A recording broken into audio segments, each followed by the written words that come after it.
Chers Ivoiriens, chères Ivoiriennes, à la veille de la célébration de l'indépendance de la Côte d'Ivoire, je m'adresse à vous.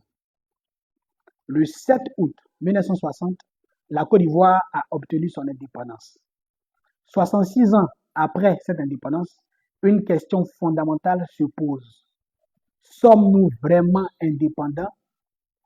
Pouvons-nous parler de véritable indépendance lorsque le franc CFA reste toujours notre monnaie? Pouvons-nous parler de véritable indépendance lorsque les accords coloniaux continuent d'influencer certaines décisions stratégiques de notre pays, la Côte d'Ivoire? Pouvons-nous parler de véritable indépendance lorsque la langue française que nous parlons, conséquence de la colonisation, reste dominante dans notre administration, nos institutions et nos écoles? Chers Ivoiriens, chères Ivoiriennes, à la vérité, cette indépendance reste incomplète. En d'autres termes, l'indépendance de 1960 n'est pas totalement achevée.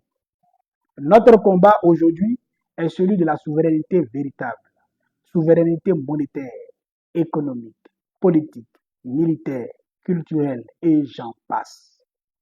Nous ne rejetons aucun peuple. Nous défendons simplement le droit de la Côte d'Ivoire d'être pleinement maîtresse de son destin. Le combat de notre génération est donc clair: achever la véritable indépendance de la Côte d'Ivoire pour le bonheur des Ivoiriens et des Ivoiriennes. Et notre parti politique, le Front patriotique panafricain, reste résolument engagé dans ce combat. Vive la Côte d'Ivoire libre, vive la Côte d'Ivoire souveraine, vive la Côte d'Ivoire décolonisée. Un peuple debout est un peuple qui gagne toujours. Unité, dignité, intégrité, allons au bas. Je vous remercie.